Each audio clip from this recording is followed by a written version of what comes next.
அப்ப உன்னுடைய உடம்பில் சுத்தமான தமிழ் ரத்தம் ஓடுகிறது என்றால் தமிழர்களை காலில் விட வேண்டும் என்று சொன்ன அந்த விஷ பார்ப்பாருக்கு எதிராக நீ என்ன எதிர்வினையாற்றின?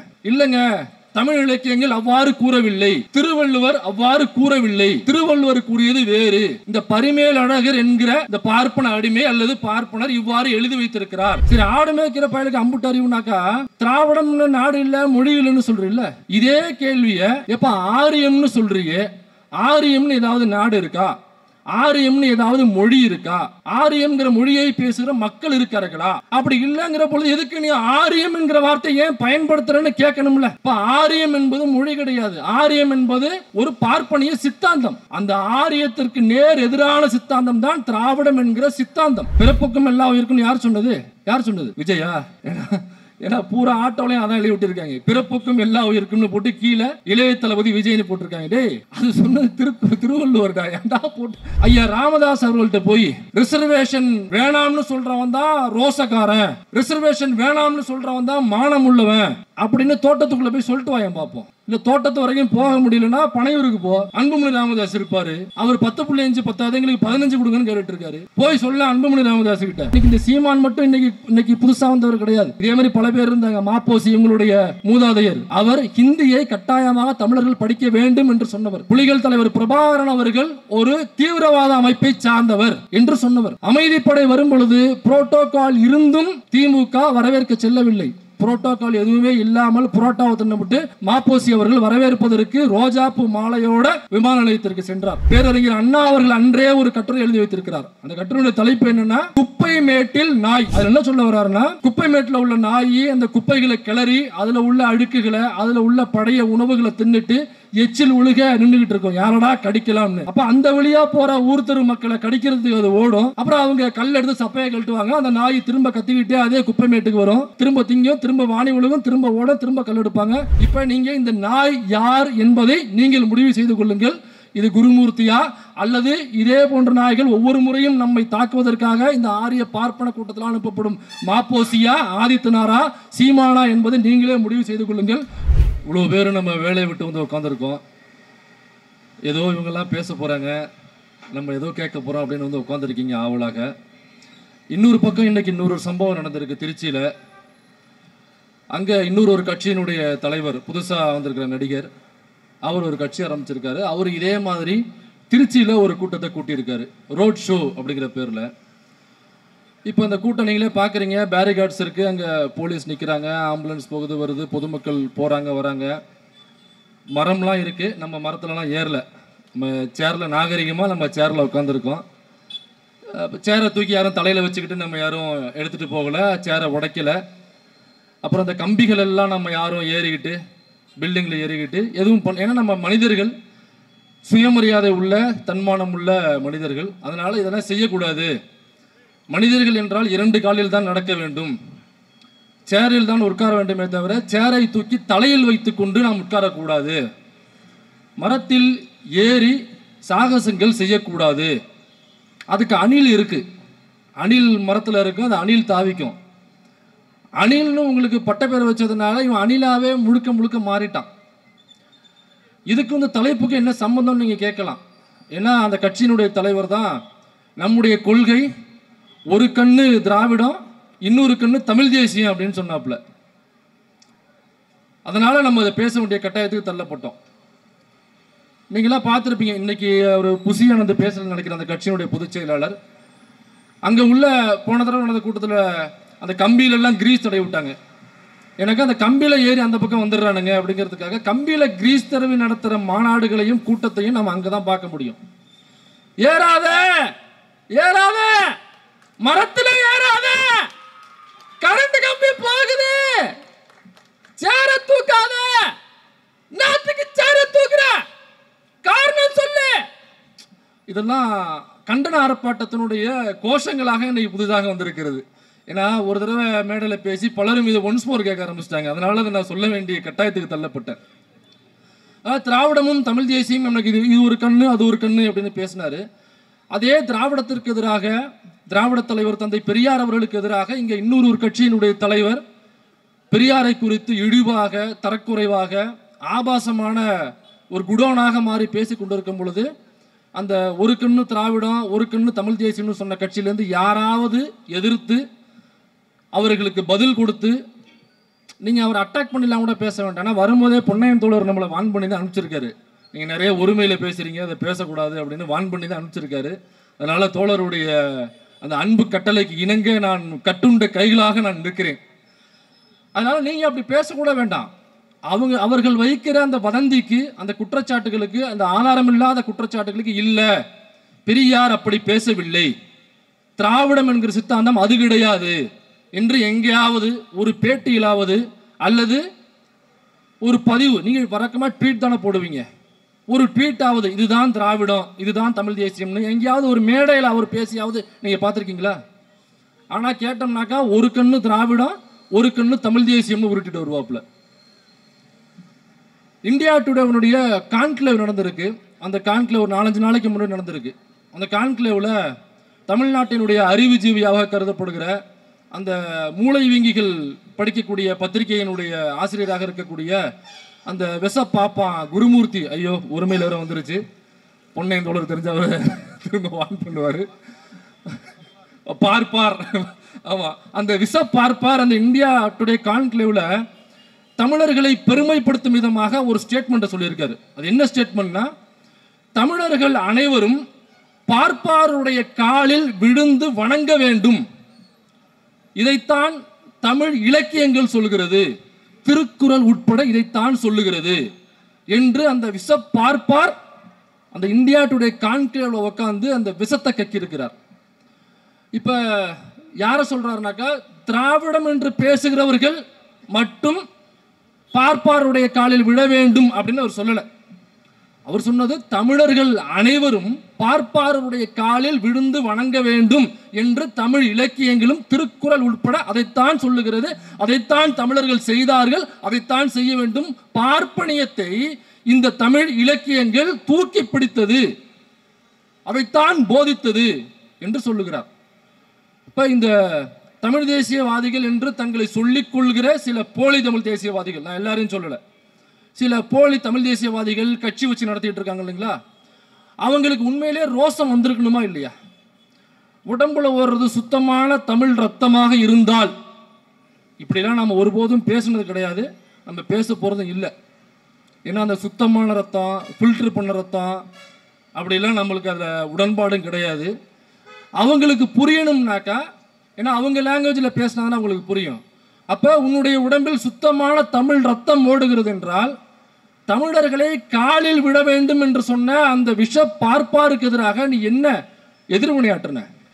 இல்லைங்க, தமிழ் இலக்கியங்கள் அவ்வாறு கூறவில்லை, திருவள்ளுவர் அவ்வாறு கூறவில்லை, திருவள்ளுவர் கூறியது வேறு, இந்த பரிமேல் அழகர் என்கிற இந்த பார்ப்பன அடிமை அல்லது பார்ப்பனர் இவ்வாறு எழுதி வைத்திருக்கிறார், தனக்கு சாதகமாக, இந்த ஆரியர்களுக்கு பார்ப்பனர்களுக்கு சாதகமாக எழுதி வைத்திருக்கிறாரே தவிர திருவள்ளுவர் ஒருபோதும் அவ்வாறு எழுதவில்லை என்று நீ சொல்லியிருக்கணுமா இல்லையா? ஏன்னா நீ தான் சொல்ற, ஒட்டுமொத்த தமிழ் தேசியத்திற்கும் ஒட்டுமொத்த தமிழ்நாட்டுக்கும் தமிழ் மக்களுக்கும் நான் தான் அத்தாரிட்டி என்று சொல்லுகிற அந்த கட்சியினுடைய தலைவரோ அல்லது அந்த கட்சியின் உள்ள ஏனைய பொறுப்பாளர்களோ இந்த விசப்பார்ப்பாருக்கு யாருமே பதில் சொல்லியே. ஒருவேளை அவங்களுக்கு இது ரொம்ப பிடிச்சிருக்கும் போல் இருக்கு. பார்ப்பாருக்கு ஆளு தானே, நல்ல ஸ்வீட்டாக இருக்கும், நல்ல தேனீகள்லாம் ஊற்றி வச்சிருப்பார் போல் இருக்கு அந்த பார்ப்பார் காலில். அதனால அந்த பார்ப்பாருடைய காலை நக்கி பிழைப்பதற்கு அவர்கள் தயாராக இருக்கிறார்கள் என்றதான பொருள். ஏன்னா நமக்கு கோபம் வருது, இப்படி சொன்னோனையே நமக்கு கோபம் வருது. எப்படா தமிழ்நாட்டுக்குள்ள, அதுவும் பெரியாருடைய மண்ணில் ஒரு சமூக நீதி ஆராய்ச்சி நடந்துகிட்டு இருக்கு, இங்கே ஒரு விச பாப்பா உட்காந்துக்கிட்டு, மன்னிக்கணும், பார்ப்பார் உட்காந்துக்கிட்டு தமிழர்கள் அனைவரும் பார்ப்பாருடைய காலில் விட வேண்டும்னு ஒருத்தன் தைரியமா, எந்த தைரியத்தில் அவன் பேசுவான்? அப்ப என்ன கொழுப்பு இருக்கு உனக்கு?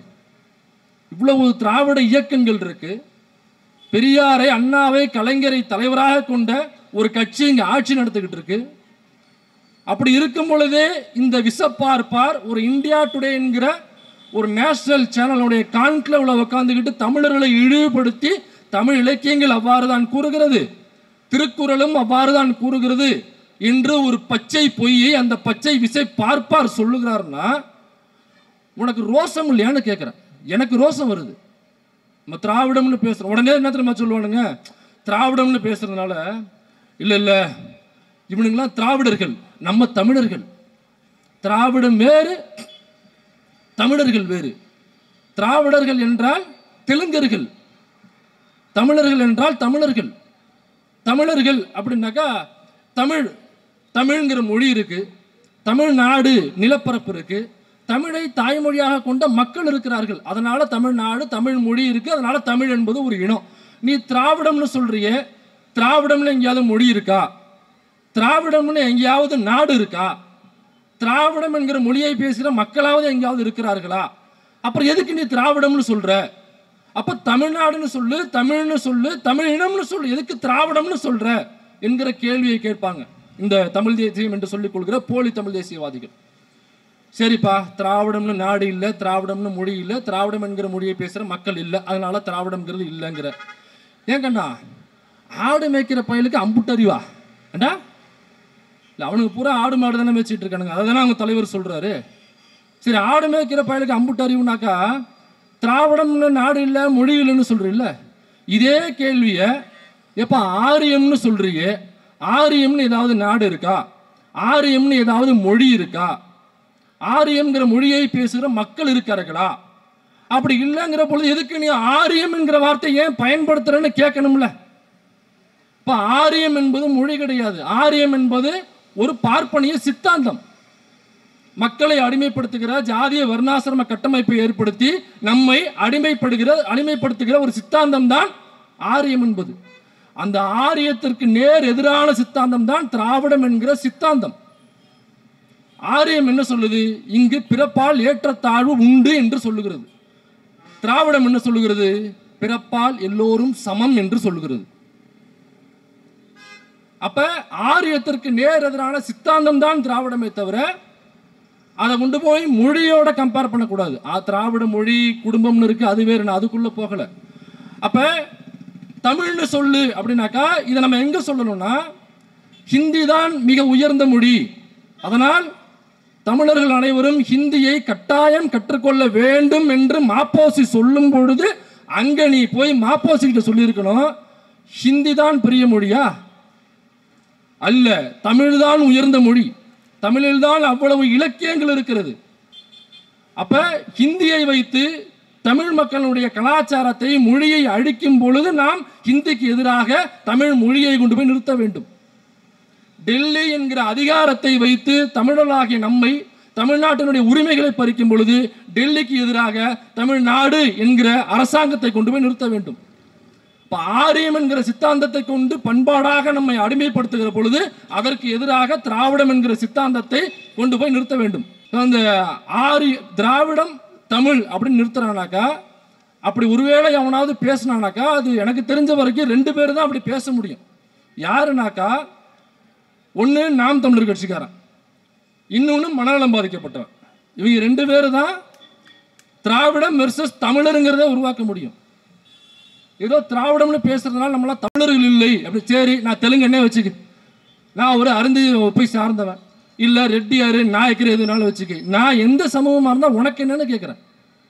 ஒருவேளை இப்படி நாயக்கரோ அல்லது அருந்ததி சமூகத்தையோ ரெட்டியார் சமூகத்தையோ சார்ந்தவர்கள் இங்கே வாழக்கூடாது, அவருடைய ரத்தம் தெலுங்கு ரத்தம் என்றால், ஏண்டா உன் கட்சி தலைவன் யாரை திருமணம் செஞ்சிருக்காரு?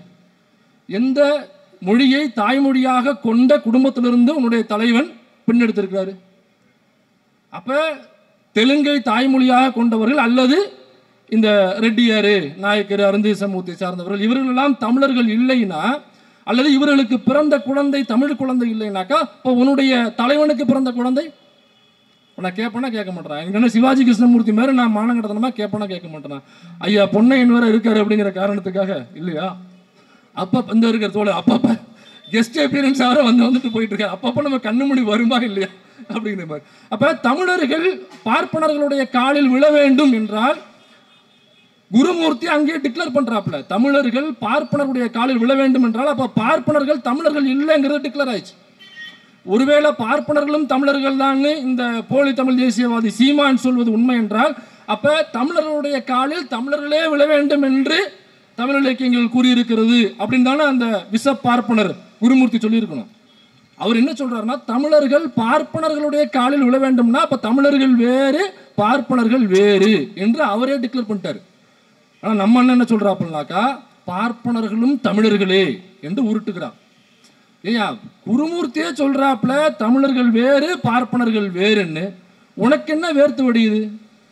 அப்ப நேரடியா சொல்றாப்புல பெரியார் சொல்லாததை, பெரியார் தமிழை காட்டுமிராண்டி மொழி என்று சொன்னார், பெரியார் தாயுடனும் தமக்கையுடனும் படுக்கையை பகிர்ந்து கொள் என்று பெரியார் சொன்னார் என்று பெரியார் சொல்லாததை ஆதாரம் இல்லாமல் வதந்தியாக பொய்யாகவும் பரப்ப தெரிந்த உனக்கு ஏன்னாக்கா காட்டுமிராண்டி மொழின்னு சொல்லிட்டார் தமிழை, அதனால நான் பெரியார் எதிர்க்கிறேன். அப்படியா? தமிழர்களை காலில் விழ வேண்டும்னு முந்தா நாள் உட்கார்ந்து பேட்டி கொடுக்குறாப்புல இந்திய டுடே கான்க்ளேவ்ல அந்த பிஷப் பார்ப்பார் குருமூர்த்தி. அப்ப ஒட்டுமொத்த தமிழனையும் காலில் விழுன்னு நேரடியா சொல்றாப்லையே பெரியார் காட்டுமிராண்டு மொழி என்று அவர் சொல்லாததை சொன்னதாக, அதாவது தட்டில் வைத்த மலம் என்று சொல்லிவிட்டார் திருக்குறளை என்று ஒரு வதந்தியை கிளப்புறாப்புல. இல்லை ஆதாரம் கேட்டோம்னா என்ன தெரியுமா சொல்லுவாப்புல, ஆதாரத்தை நீங்க பூட்டி வச்சுக்கிட்டீங்கன்னாக்கா நான் எப்படி கொண்டு வர்றது அப்படின்னு கேட்பாப்புல. சரி அதை கூட விட்டுரு. முந்தா நாள் நேரடியாக உட்காந்து பேசியிருக்காப்லையே, சோசியல் மீடியாவில் இருக்கு, இந்தியா டுடே சேனல்ல இருக்கு, லைவா டிவியில் ஓடி இருக்கு, இப்போ இன்னை வரைக்கும் இந்த டிபேட்டா இருந்துட்டு இருக்கு. அப்ப தமிழர்களை காலில் விழ வேண்டும்னு சொல்லும் பொழுது உனக்கு ஏன் ரோசம் வரலன்னு கேட்கிறேன். அப்ப தங்கத்தட்டில் வைத்த மலம் என்று பெரியார் திருக்குறளை சொன்னாரா என்றால் திருக்குறளை அவர் சொல்லவில்லை. பெரியார் சொன்னது கம்பராமாயணத்தை சொன்னார். அவர் சொல்லும் பொழுது அவர் பயன்படுத்திய வார்த்தை தங்கத்தட்டில் வைத்த அமேத்தியம் என்று சொன்னார். தங்கத்தட்டில் வைத்த அமேத்தியம் என்று கம்பராமாயணத்தை சொன்னார். அமேத்தியம்னா மலம் என்று பொருள். அப்ப தங்கத்தட்டில் வைத்த மலம் என்று அவர் சொன்னது கம்பராமாயணத்தை. ஏன்னா கம்பராமாயணத்தில் அவ்வளவு இருந்துச்சு, அதனால அவர் அப்படி சொன்னார். இலக்கியங்கள் ஒருவேளை உண்மையாக பார்ப்பனர்கள் காலில் தமிழர்களை விழச் சொல்லுதா என்றால் அப்படி இல்லை. நமக்கு நிறைய தெரியும். பிறப்புக்கும் எல்லா உயிர்க்கும், அதுவும் தமிழ் இலக்கியம் தானே. பிறப்புக்கும் எல்லா உயிர்க்கும் யார் சொன்னது? யார் சொன்னது? விஜயா? ஏன்னா பூரா ஆட்டோலையும் அதான் எழுதி விட்டுருக்காங்க, பிறப்புக்கும் எல்லா உயிருக்கும்னு போட்டு கீழே இளைய தளபதி விஜய்னு போட்டிருக்காங்க. டேய் அது சொன்னது திருவள்ளுவர்டா, ஏன்டா போட்டு அந்த பக்கம் நம்ம அண்ணன் மைக்க பிடிச்சிக்கிட்டு என்ன சொல்றாப்புல பிரஸ் மீட்ல, பிறப்புக்கும் எல்லாம் இருக்கும். யார் சொன்னது? ஐயா தம்பி அண்ணன் சொன்னதுப்பா, தம்பி அண்ணன் சொன்னது. திருவள்ளுவரே வந்து சொன்னா கூட ஒத்துக்க மாட்டாங்க போல் இருக்கு. இப்ப பிறப்புக்கும் எல்லா உயிருக்கும்னா என்ன அர்த்தம்? பிறப்புக்கும் எல்லா பார்ப்பனர்களுக்கும் நான் சொன்னாரு இல்ல. தீதும் நன்றும் பிறர் தர வாரா இருக்கா இல்லையா சங்க இலக்கியத்துல? அப்ப தீதும் நன்றும் பார்ப்பனர் தர வாரா அப்படியா இருக்கு? அப்படி இல்லைல்ல. அப்ப பார்ப்பனர்களை தூக்கி ஒருவேளை இருந்திருக்கலாம் இந்த சங்க இலக்கியங்கள்லையோ அல்ல தமிழ் இலக்கியங்களையோ, பார்ப்பனர்களை தூக்கி பிடித்து பார்ப்பனியத்தை தூக்கி பிடித்து சில இலக்கியங்கள் உண்டு. அவ்வாறு இருந்ததைத்தான் பெரியார் கண்டித்தார், தவிர திருக்குறளை அவர் கண்டிக்கவில்லை. அப்ப தமிழ் இலக்கியங்கள்ல பார்ப்பனர்கள் காலில் விழ வேண்டும் என்று இருந்தது என்று அவ்வளவு பச்சை பொய்யை சொல்லுவதற்கான கொழுப்பு, அந்த திமிர் அந்த விஷ பார்ப்பாருக்கு எங்கிருந்து வந்தது? தமிழுக்கு ஐயா பெரியார் செய்த தொண்டு என்ன? அவர் தமிழின விரோதிங்க, அவர் தமிழை அழிக்க வந்தவருங்க. 1936 ஜனவரி 13 பச்சை பாஸ் காலேஜில், சென்னையில் உள்ள பச்சை பாஸ் காலேஜில் பொங்கலை தமிழர் திருநாள் என்று கொண்டாடுறாங்க. அதற்காக 3 அழைப்பாளர்கள் அழைக்கப்படுகிறார்.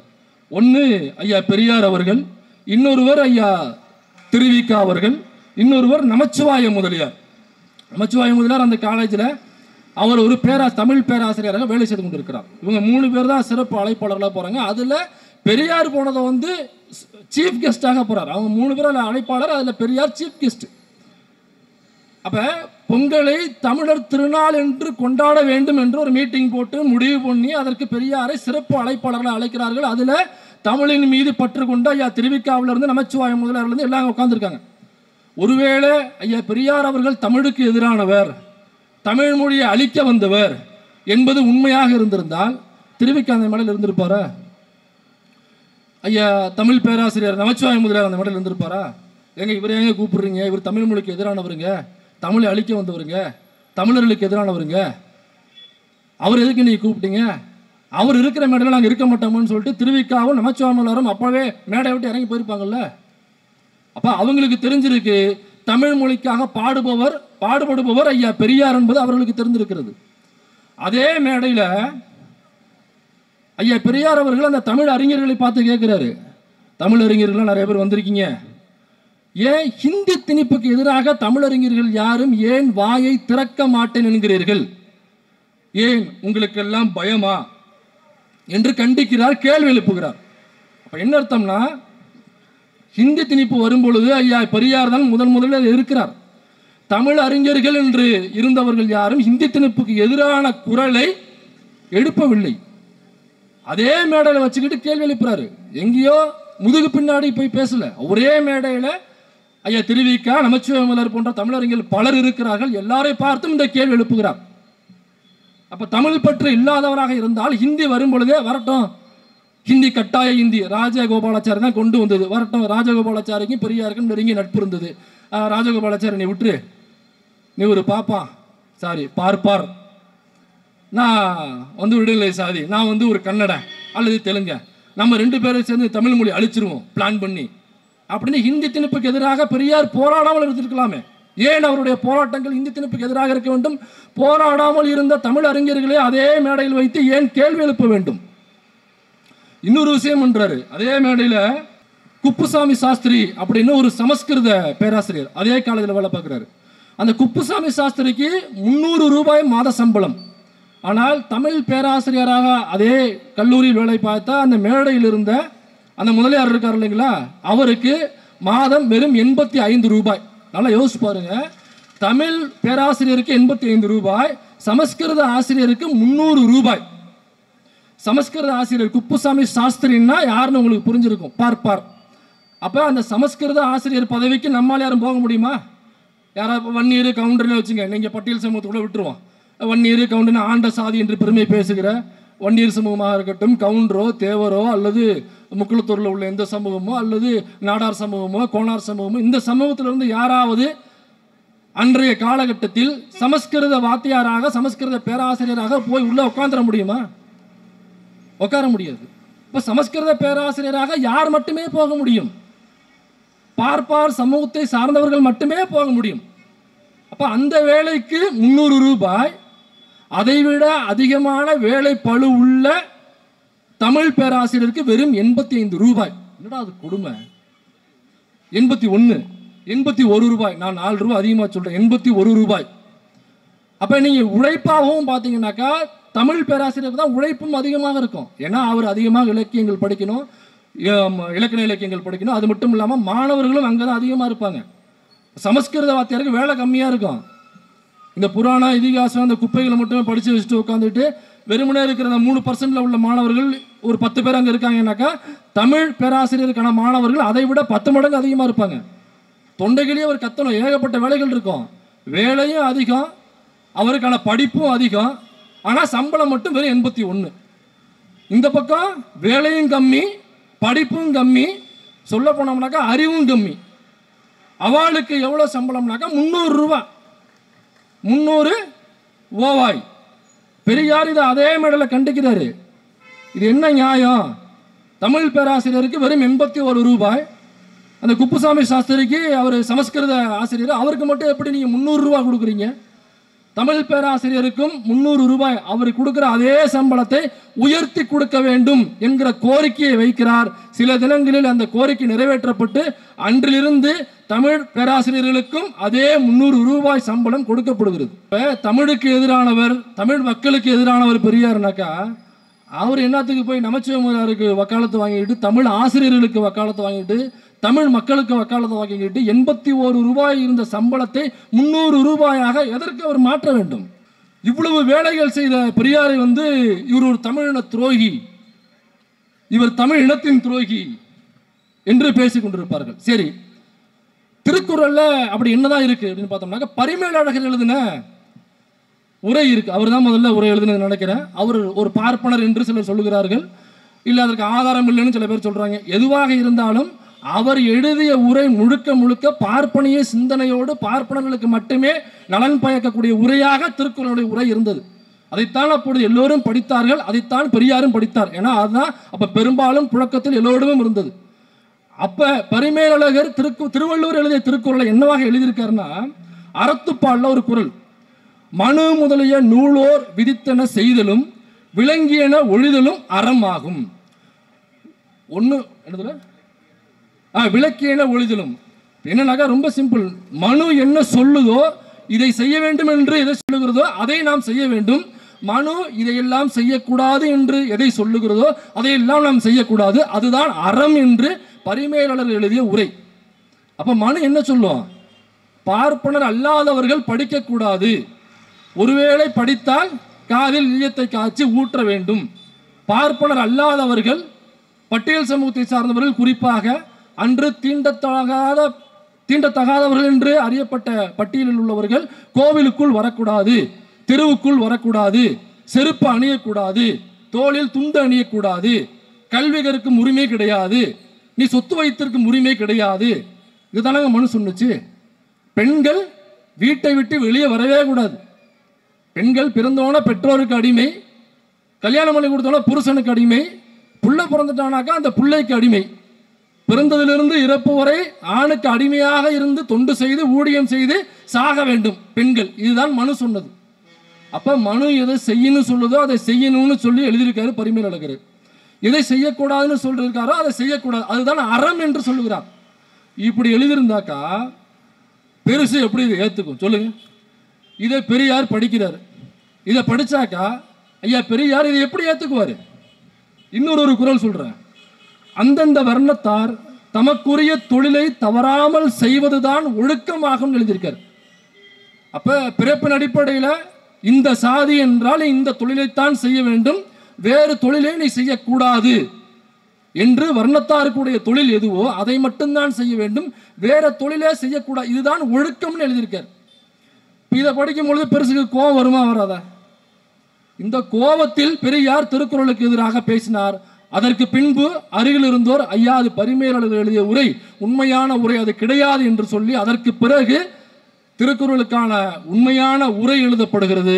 அந்த உரையை வைத்துக் கொண்டுதான் பெரியார் அவர்கள் திருக்குறளுக்கான மாநாடை போடுகிறார். மாநாட்டுக்கு அப்புறம் திருக்குறளை அச்சிட்டு ஒவ்வொருவருக்கும் விநியோகம் செய்கிறார். அப்போ அதில் ரொம்ப அழகான ஒரு விஷயத்தை கவனிங்க. அச்சிடும் பொழுது அந்த புத்தகத்துக்கான துறை ஆரணா அப்படின்னு போட்டுறாரு. புத்தகம் ஆரம்பத்தில் விலை ஆரணா அப்படின்னு போட்டுறாரு.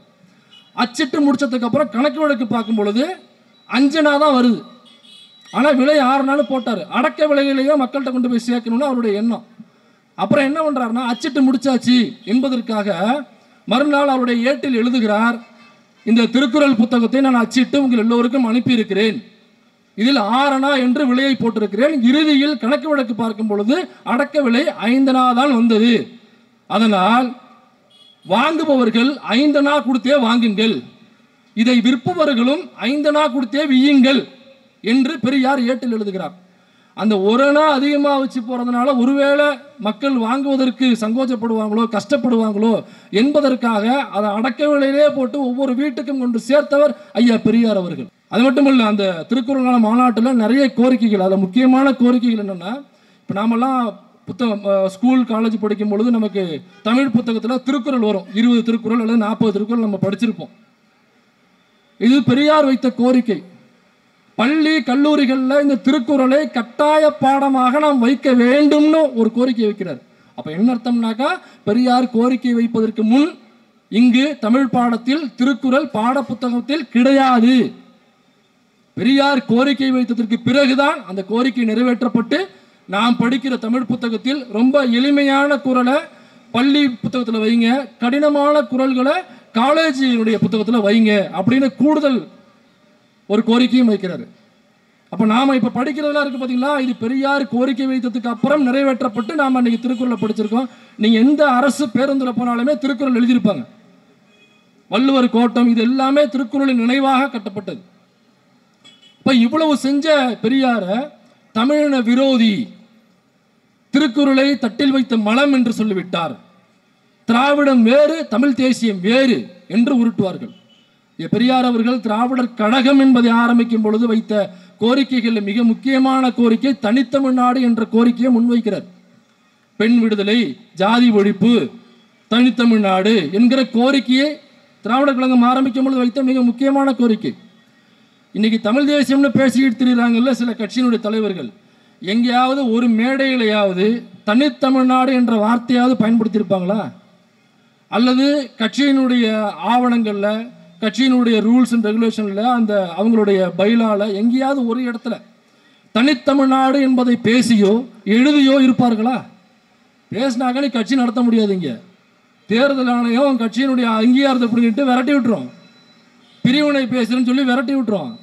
அமைப்புகள் வைத்து கொண்டு வேணால் அதற்கான கோரிக்கைகளை வைக்கலாம், அதற்கு சட்டத்துக்கு உட்பட்டு பேசலாமே தவிர ஓட்டரசியலில் பங்கு பெறுகிற ஒரு கட்சி தனித்தமிழ்நாடு என்றோ பிரிவினைவாதமோ பேச முடியாது.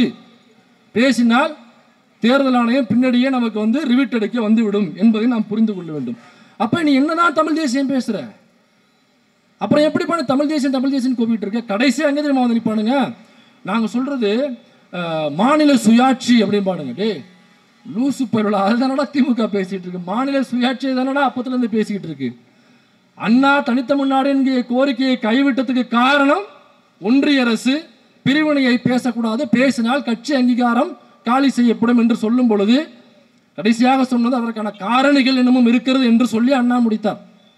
அதுக்கப்புறம் மாநில சுயாட்சியை நோக்கி அதிகமான நகர்வுகள் இருந்தது. நீ என்ன திடீர்னு தமிழ் தேசியம்னாக்கா மாநில சுயாட்சின்னு புதுசாக உருட்டிட்டு இருக்க. தங்கராசு அப்படின்னு ஒரு தேவேந்திர வேளாளர் சமூகத்தை சேர்ந்த ஒருவர், அவர் பிஜேபிக்காரர். மதுரையில் அமித்ஷா குருமூர்த்தியை வச்சுக்கிட்டு ஒரு மாநாடு நடக்குது. அந்த மாநாட்டில் இந்த தேவேந்திர வேளாளர் சமூகத்தை சார்ந்த தங்கராஜ் என்பவர் பேசும் பொழுது எங்களுக்கு பட்டியல் வெளியேற்றம் என்பது வேண்டும், எங்களுக்கு இடஒதுக்கீடு வேண்டாம், இடஒதுக்கீடு எங்களை இழிவுபடுத்துகிறது என்று பேசுகிறார் அந்த தேவேந்திர வேளாளர் கம்யூனிட்டியை சார்ந்த பிஜேபியை சார்ந்தவர். உடனடியாக குருமூர்த்தி போய் அங்கலாய்க்கிறார். ஐயோ, இந்த சமூகம் இவ்வளவு திறமை வாய்ந்ததாக இந்த பகுதியில் இருக்கும் என்று நான் நினைக்கவே இல்லை. எவ்வளவு ரோஷம் உள்ள மானம் உள்ள ஒரு சமூகமாக இந்த சமூகம் இருக்கிறது என்று அந்த பட்டியல் வெளியேற்றம் இடஒதுக்கீடு வேண்டாம் என்று சொன்ன அந்த தேவேந்திர வேளாளர் கம்யூனிட்டியை சார்ந்த பிஜேபி கட்சியில் உள்ள தங்கராசை பார்த்து அவ்வளவு உச்சி முகர்ந்து பாராட்டுகிறார். ஏன்னா இடஒதுக்கீடு வேண்டான்னு சொல்றாரு, பட்டியல் வெளியேற்றம்னு சொல்றாராம். இப்போ ரிசர்வேஷன் வேண்டான்னு ஒருத்தவங்க சொன்னாக்கா அவங்க தான் மானம் உள்ளவங்க, அவங்க தான் ரோசம் உள்ளவங்க என்றால், அப்ப ரிசர்வேஷனில் உள்ள பிசி எம்பிசியில் உள்ள குறிப்பான எல்லா இடத்துலையும் பிசி எம்பிசி தான் குறிப்பிட்டு சொல்வது. ஏன்னா அதிகமாக அரசியல் படுத்தப்பட வேண்டியது பிசி எம்பிசி சமூகத்தில் உள்ளவங்க தான். அப்ப இந்த ரிசர்வேஷனை அனுபவிக்கிற BC MBC scheduled caste scheduled tribes உட்பட இந்த ரிசர்வேஷன் லிஸ்டுக்குள்ள யாரெல்லாம் வரார்களோ அவர்கள் எல்லாம் மானம் இல்லாதவர்கள், ரோஷம் இல்லாதவர்கள் என்று அதே விஷ பார்ப்பார் குருமூர்த்தி மதுரையில் நடந்த மாநாட்டில் சொல்லுகிறார்.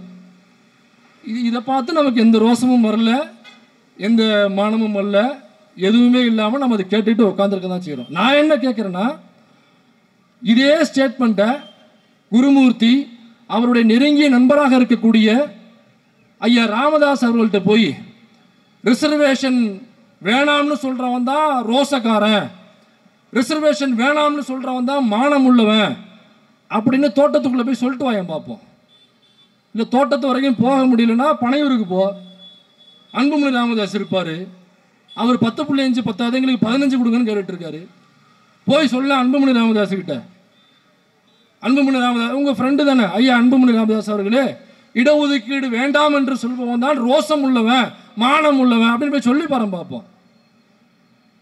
அப்ப பட்டியல் குறிப்பா ரிசர்வேஷனை பயன்படுத்துகிறவர்களை எவ்வளவு இழிவாக பேசுகிறார்கள் பாருங்கள்.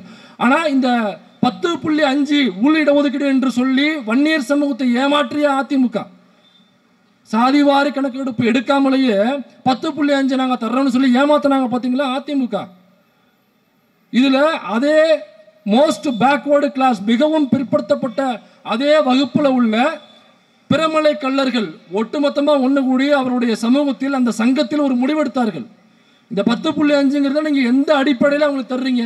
20% 10.5 தூக்கி எந்த கணக்கீடும் இல்லாமல் நீங்க தூக்கி கொடுத்தீங்கன்னாக்கா பாக்கி 9.5 நாங்க எத்தனை சமூகம் பிரிச்சு எடுத்துக்கிறது? இதில் நாங்கள் பாதிக்கப்படவில்லையா?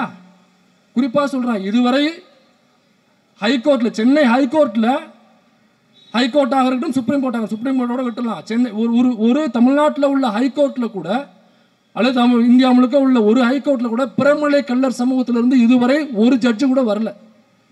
பிரமலை கள்ளர் சமூகத்தில் இந்த நிமிடம் வரை ஒரு ஹைகோர்ட் ஜட்ஜு கூட வரலங்க.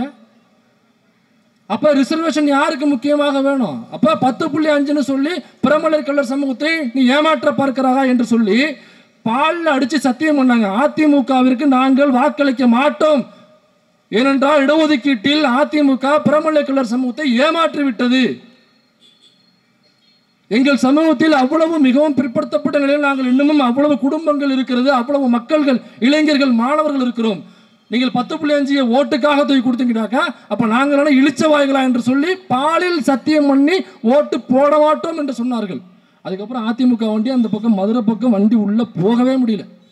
கடைசியா அந்த புளியன் பிரியாணி கொடுத்தாங்க, அதோட காலி போய் சட்டிலாம் பரட்டிட்டு விட்டாங்க. உண்மையிலேயே அந்த பிரமலை கல்லூர் சமூகத்தை சார்ந்த அந்த முடிவெடுத்த அந்த அமைப்பை சார்ந்த அந்த சங்கத்தை சார்ந்த அனைத்து தோழர்களுக்கும் நான் தலை வணங்குறேன். இடஒதுக்கீடு பற்றிய புரிதலோடு ஒரு எதிர்ப்பை காமிச்சாங்க பார்த்தீங்களா, உண்மையிலேயே அவர்களுக்கு நான் தலை வணங்குறேன். கடைசியா ஒரே ஒரு தகவல் மட்டும் சொல்லி முடிச்சிடறேன். இந்திரா நிறைய தகவல்களை காத்துக்கிட்டு இருக்காப்ல. 1890 யூனிவர்சிட்டி கிராஜுவேஷன், 1890 யூனிவர்சிட்டி கிராஜுவேஷன்ல பார்ப்பனர்களுடைய சதவீதம் எவ்வளவு தெரியுமா? 67%. அது எப்படி வெறுமனே 3% இருந்த பார்ப்பனர் எப்படி 67% கிராஜுவேஷன்ல இருக்கான், யூனிவர்சிட்டி கிராஜுவேஷன்ல? அப்ப 1890களில் படிப்பு என்பது நமக்கு அப்பாற்பட்டதாக இருந்தது. பார்ப்பனர் அல்லாதவர்கள் படிக்க கூடாது என்று இருந்தது. அதையும் தாண்டி யாரா கொஞ்சம் பேர் பார்ப்பனர் அல்லாத கொஞ்சம் மேல் சாதியாக இருந்தவர்கள், வணிகம் உள்ளவங்க, பொருளாதாரம் உள்ளவங்க மட்டும் கொஞ்சம் படிச்சிருப்பாங்க. இதுல ஐசிஎஸ், இந்த இந்தியன் சிவில் சர்வீஸ் இருக்கு பார்த்தீங்களா, கலெக்டர் வேலை தான். அந்த கலெக்டர் வேலையில் இருந்தவர்களுடைய பெர்சன்டேஜ் எவ்வளவு தெரியுமா? பார்ப்பனர்கள் 70% பார்ப்பனர்கள். அப்ப ஒரு கலெக்டர் வேலை என்பது ஒரு மாவட்டத்தை நிர்வகிக்கிற ஒரு பொறுப்பு, ஒரு முக்கியமான பொறுப்பு. அந்த மாவட்டமே அவருடைய தலைமைக்கு கீழே தான் இயங்கும். அப்ப ஒட்டுமொத்த தமிழ்நாட்டிலையுமே 70% பார்ப்பனர்கள் ஐசிஎஸ்ல இருந்தாங்க, இந்தியன் சிவில் சர்வீஸ்ல இருந்தாங்கனாக்கா அப்ப ஒட்டுமொத்த தமிழ்நாட்டையும் நிர்வகித்தது யாருனாக்கா பார்ப்பனர்கள். இவங்களுக்கு என்ன வேலைனாக்கா, அன்னைக்கு ஜமீன்தார் இருப்பாரு, அதுக்கப்புறம் குத்தகைதாரர் இருப்பாங்க. இப்போ கலெக்டர் ஜமீன் கிட்ட வரி வசூல் பண்ணணும். அந்த ஜமீன் குத்தகைதாரர்கள்ட்ட வரி வசூல் பண்ணி அவர் கலெக்டர்கிட்ட கொடுப்பாரு.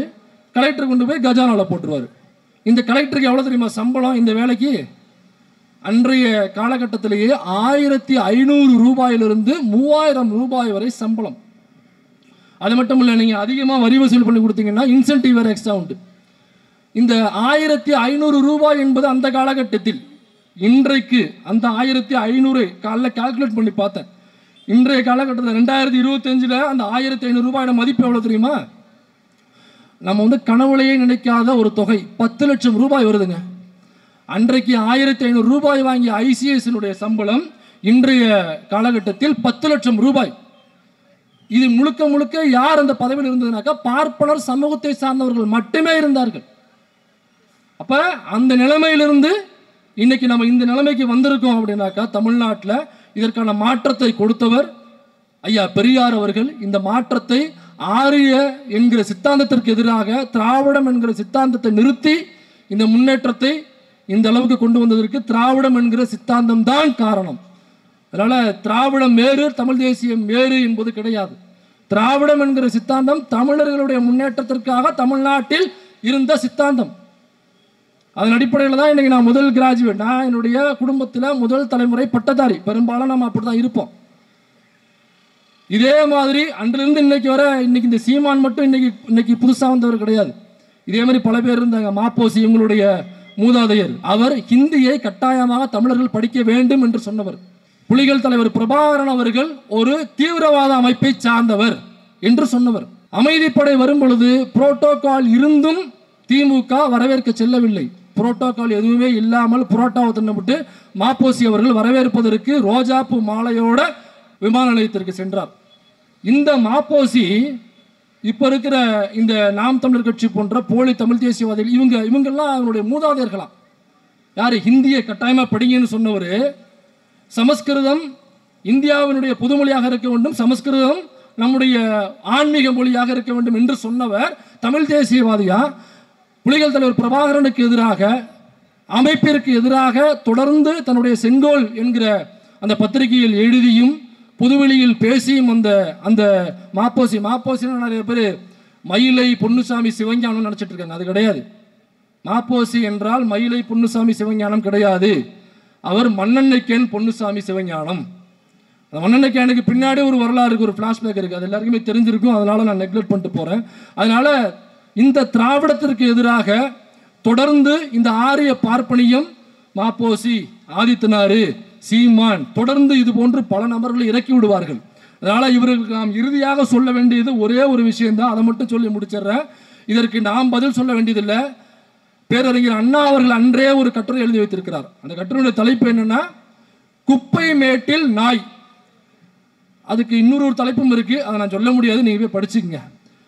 குப்பை மேட்டில் நாயும் அப்படின்னு ஒரு கட்டுரை. அதில் என்ன சொல்ல வர்றாருன்னா, குப்பை மேட்டில் உள்ள நாய் அந்த குப்பைகளை கிளறி அதில் உள்ள அழுக்குகளை, அதில் உள்ள பழைய உணவுகளை தின்னுட்டு எச்சில் ஒழுக நின்றுக்கிட்டு இருக்கும், யாரடா கடிக்கலாம்னு. அப்போ அந்த வழியாக போகிற ஊர் தெரு மக்களை கடிக்கிறதுக்கு அது ஓடும். அப்புறம் அவங்க கல் எடுத்து சப்பையை கழட்டுவாங்க. அந்த நாய் திரும்ப கத்திக்கிட்டே அதே குப்பை மேட்டுக்கு வரும்.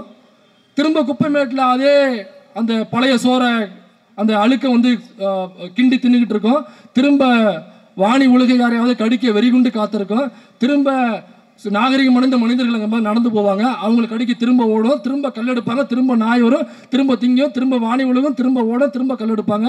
இப்போ நீங்கள் இந்த நாய் யார் என்பதை நீங்கள் முடிவு செய்து கொள்ளுங்கள்.